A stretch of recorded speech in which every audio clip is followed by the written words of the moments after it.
чечинип өзүм тартып видео жөнөт деди да. Анан мен жок жөнөтпөйм десем болбой койду дагы. Ошол видеолорун да жөнөтүп үйүңө барып атаңа көргөзөм деди. Апасы миграцияга кеткен 14 жаштагы кыз 42 жаштагы киши тарабынан сексуалдык зомбулукка кабылып жүргөн.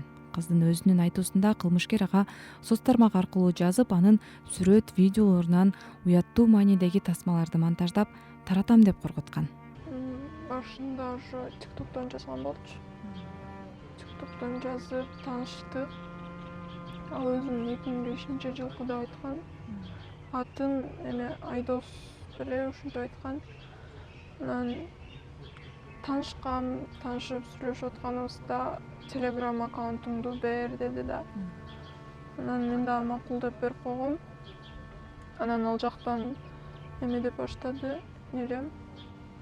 Башында кандайсың, эмне кылып атасың деп эле сурап аткан. Андан кийин видео жөнөт деди.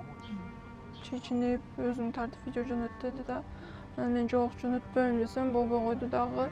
TikTok'тон мындай өзүм тартып түшкөн жөнөкөй эле сүрөттөрүмдү алып аларды жасап, анан кийин мага жөнөтүп атпайбы. Ушуну азыр менде Telegram'да толтура группа бар, ошол жака салам сени депчи. Анан бир маалда эле сообщение келди. Кирип карасам 3-4 группага ошентип жөнөтүп салыптыр. Анан кийин айткан, мен өчүр десем болбой калды. Сен биринчи видеону жөнөтсөң, анан өчүрөм деди. Жөнөткөн болчумун. Жаш кызды тузагына илгенден кийин кылмышкер аны жолугушууга чакыра баштайт. Көнбөй аткан кызды баягы монтаждалган уят видеосу менен дагы коркутат. Психологиялык басым астында калган кыз кездешүүгө мажбур болот. Кирсем ошо эшикти култоолуп, ошо кармалап баштады. Кол көтөргөндөр да болду. Мен өзүм деле атаман корком. Андан кийин ошол эч кимге айта албайм эчтекени. Ошол болгондон кийин дагы 2 жолу чакырган. Аларын да барбайм десем, биринчи жолу ушунда видеого тартып алган болчу экен, билбейм кантип. Ошол видеолорун да жөнөтүп үйүңө барып атаңа көргөзөм деди. Андан кийин ошо акыркы жолуккандан кийин биздин үйдө бир аз уруш болуп кеткен, атамын көзүнө ортосунда. Андан кийин ошондо бизди центрге алып кетишкен, балдар үйүнө. Ал жакта жүргөндө дагы кечке коркутуп чакырып атты. Ошондо түндө кечке чала берет. Эч кимге айткан эмесмин.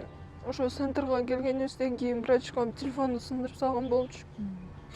Андан кийин мен апам менен сүйлөшө албай калдым да. Анан сим-картамды алып, ошол жакта бир кыз бар болчу. Ошол кыздын телефонуна сим-картаны салып, өзүм деп WhatsApp'ымды ачтым да. Ачкандан кийин апам менен сүйлөшүп бүтүп, потом эжелер чакырып калганбыз ошол жактагы. Эжелер чакырып калып, потом WhatsApp'тан чыкпаптыр, ал сим-картаны да чыгара элек болчу. Кийин ошентип жүрүп ал школдо отурганда тиги видеолор жөнөтүп жаман сөздөрдү жазган экен да, коркутуп кайра. Тиги кыздын телефонун алып.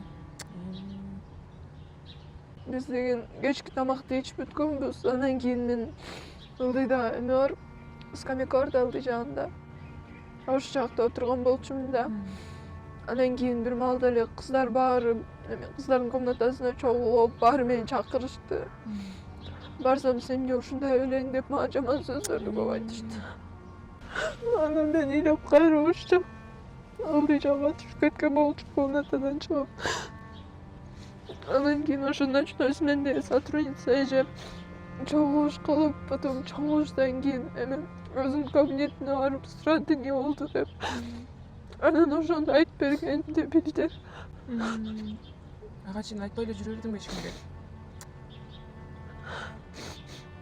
Ошентип балдарды коргоо борборунун камкордук жайында жашап жатканда баары ачыкка чыгып, сот иштери башталат.